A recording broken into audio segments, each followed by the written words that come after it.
The salt water felt like acid in his lungs. Julian Sterling coughed, his body a battlefield of pain, clinging to a splintered piece of what was once the deck of his billion-dollar yacht. Around him, the ocean, a furious gray monster, finally grew tired. But even as the waves calmed, Julian's mind was still in a tempest. His portfolio, the market would be opening in New York soon. The tech stock he'd shorted. Had the bet paid off? He instinctively checked his wrist, but his $20,000 chronometer was gone. For the first time in his life, Julian Sterling had no idea what time it was or what he was worth. He washed ashore on sand as white as bleached bone, under a sun that felt like a warm, forgiving hand. The island was a paradise of impossibly green trees and water so clear it looked like liquid glass. But to Julian, it was a prison without a stock ticker, without a Wi-Fi signal, without a single way to measure his existence, money. He was found by a woman named Ilara. Her face was a roadmap of wrinkles, but her eyes were sharp and clear. She and a young, strong man named Kael helped him to his feet. They didn't ask for his name, or his rank, or his net worth. They simply saw a man in need. They gave him fresh water from a coconut and roasted fish that tasted better than any meal he'd ever paid for. He tried to offer them his last remaining possession, a solid gold cufflink. He pushed it into Kael's hand. "For the food," Julian rasped. It's worth a lot." Kael looked at the shiny object, then at Hilara, a flicker of confusion in his eyes. He handed it back to Julian, a gentle smile on his face. "It is a pretty stone, but you cannot eat it, and my spear caught the fish. Keep your pretty stone." Julian was stunned into silence. They didn't understand value? It was the most basic law of the universe. Everything had a price, a number attached. How could these people function? Days turned into a week. Julian watched, a ghost from another world, as the island community operated. Kael, the master craftsman, would spend days carving a perfect canoe and then simply give it to a family that needed one. In return, that family, who were expert gardeners, would make sure Kael's home was always full of fresh fruits and vegetables. Ilara, the elder, would teach the children stories of their ancestors, and the parents, in turn, would ensure her fire never went out. It was a seamless flow of contribution and reciprocity. It was inefficient, chaotic, and it drove Julian mad. He saw wealth everywhere, in the skills, the resources, the labor, but it was all just floating, untapped, uncounted. How do you get ahead here? How do you win? The obsession took hold of Julian. He was an investor, a creator of systems. He would bring order to this chaos. He would give them the gift of currency. He spent a week collecting the most unique shells on the island, the deep purple cowries, smooth and cool to the touch. They were rare, durable, and portable, the perfect medium of exchange. He gathered the islanders. He held up a shell. "This is now worth 1 fish," he declared, his voice filled with the old fire he felt when closing a deal. 10 of these are worth a fishing spear, 20 a basket of vegetables. You can save them, you can trade them, you can become wealthy." At first, there was a spark of interest. It was a new game, Kael, amused, traded a small carved wooden bird for 5 of Julian's shells. A woman who wove the strongest nets traded 1 for 10 shells.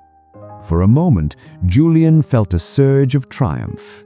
He was bringing civilization to this place. But the game quickly turned ugly.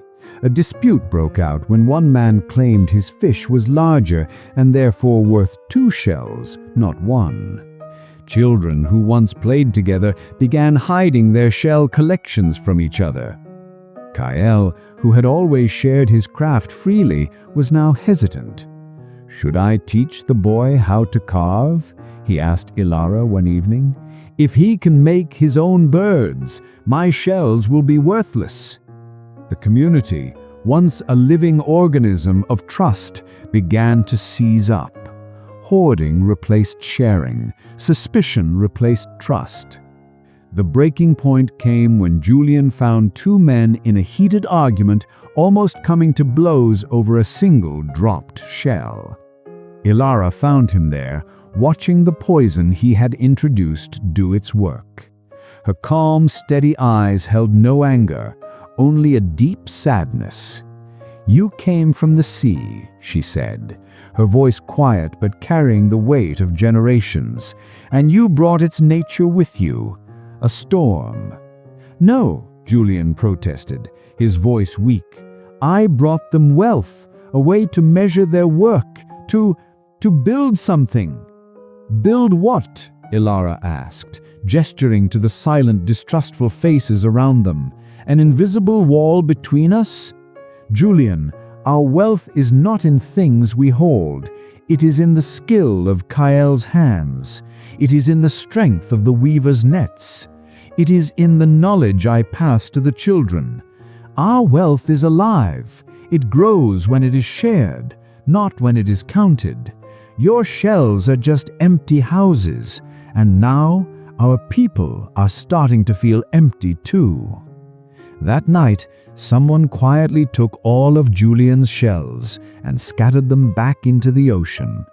His monetary system was gone.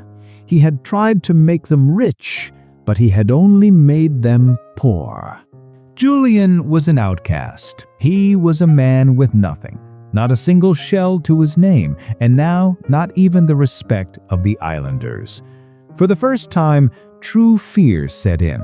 Not the calculated fear of a market downturn, but the raw, primal fear of starvation. He had to learn, or he would die. So he watched. He humbled himself. He approached the fisherman, not with an offer of gold or shells, but with a simple request: "Teach me." He spent weeks learning to read the tides, to cast a net, to feel the pull of a fish on a line. His hands, once soft from handling papers and keyboards, became calloused and strong. He was often clumsy, a poor student, but he was persistent. When he caught his first fish, he didn't try to sell it. He brought it to the family who had taken him in. He then went to Kael. "Teach me to build." He learned to feel the grain of the wood, to use an adze, to shape something useful from a raw log.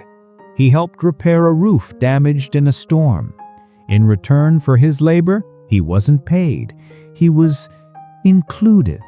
He was given a seat by the fire. He was given a share of the meal.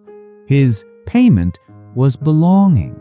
He realized his old world had it all backward. He thought wealth was a destination, a number you reached that allowed you to finally stop contributing.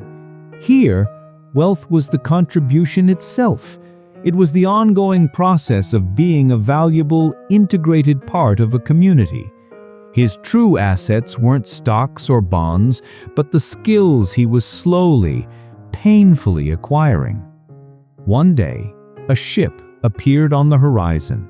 A merchant vessel, blown off course. His rescue, his ticket back to his old life, to his frozen bank accounts and his suspended empire. The old Julian would have sprinted to the beach, screaming with joy, but this Julian hesitated. He looked at his hardened hands. He looked at the small, sturdy shelter he had helped build.